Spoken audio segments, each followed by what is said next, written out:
tror faktisk, det er bedst, hvis jeg lige går ind først. Lige at advare dem, om man lige er med. Så det gør jeg lige.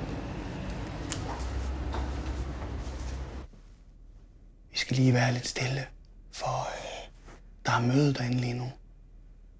Men det er min arbejdsplads.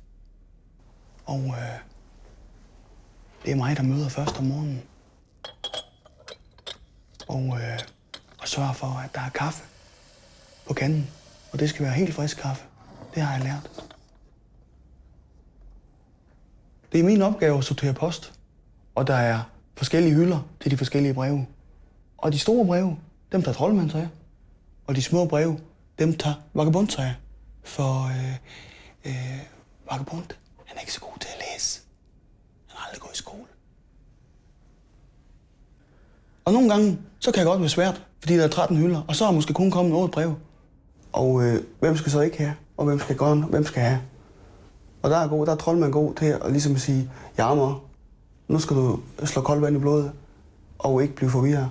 Fordi det første gang jeg var her, der smed jeg simpelthen de breve som jeg ikke vidste, hvor jeg skulle hen. Men der er vigtigt, der er, som vi siger, troldmænd og vagabond og mig, det er teamwork. Der holder vi sammen i tykt og tyndt. Der skal heller ikke stå noget i køleskabet, der står og bliver træls. Det er min opgave, at alle de ting, der er for gamle eller ulækre, de ryger ud til højre med dem. På sådan et kontor, der er der mange ting, der bare står og pynter. Dem tager jeg mig af. Planteren som sådan, det er ikke min opgave.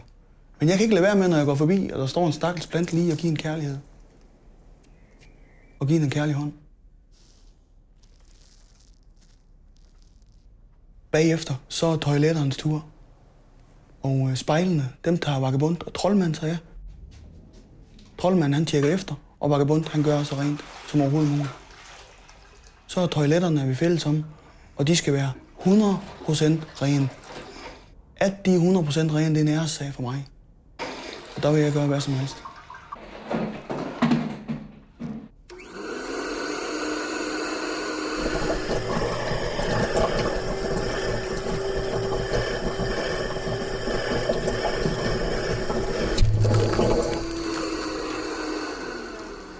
Jamen, jeg kan godt mærke, at når vi går ned ad gangen og arbejder, jamen man får mange blikke.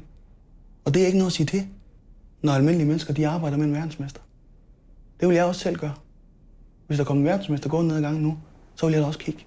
Det er klart. Ja, det er salt, det her, ikke sukker. Nej, det skulle have sukker. Jamen, så prøv at smage. Nej, det er sukker. Nu henter du bare noget nyt sukker, ikke?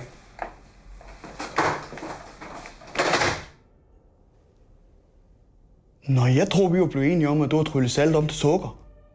Jamen, det skulle også være sukker nu. Nå, jeg så bare mærkeligt, at jeg skulle hente noget sukker.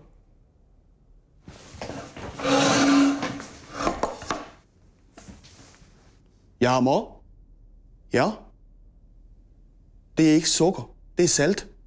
Nej, det er sukker. Nej, Jammer. Det er salt. Det er sukker. Ja, det er vist rigtigt nok. Det er sukker. Nå, kan du så forstå? Din satans møghund. Sådan kan man faktisk fortælle historier fra den virkelige verden.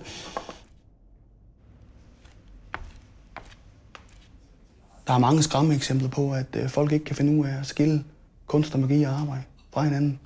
Der er en frygtelig historie om en dukkefører fra Ghana, som blev nummer 4 til VM, Mfufu.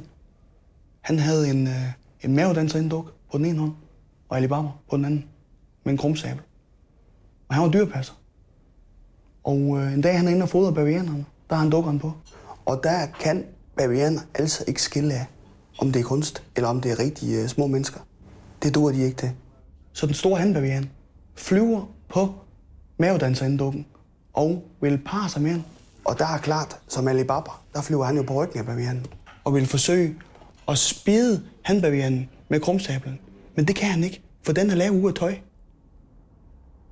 Og der vender hanbavianen sig om og bider Alibaba midt over. Nogen siger, at Mfufu han dør af forblødninger. Jeg siger, at Mfufu vågner op, kigger på sine hænder, dukkerne er revet i læs, og de er væk. Mfufu han dør af hjertesorg. Jamen, det er forfærdeligt at tænke på, at sådan en dygtig dukkefører, som Fofo han var, han skal dø i Abibo i Ghana. Så derfor så er jeg meget omhyggelig med at holde arbejde og kunst helt adskilt fra hinanden. Nu, når vi har noget tid her, så vil jeg lige vise en scene fra Vi løber gennem Skagen. Det har vi lige tid til. Noget dukketeater. Det synes jeg, vi skal. Det bliver spændende.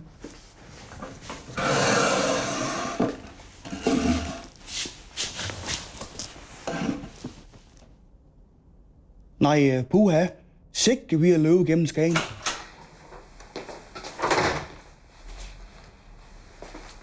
Jammer. Jeg troede, vi havde snakket om det der. Jammer, han er her ikke. Han er ude at male facaden. Jammer, jeg kan se dig bag stolen. Nej.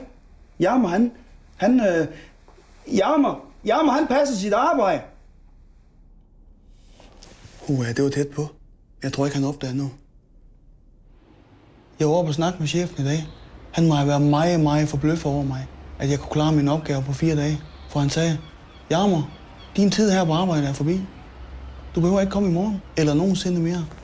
Så jeg spurgte chefen, om jeg måtte få mine 25.000. Og så kunne han ikke lade være med at grine. Og det tager jeg som et klokkeklart, måske.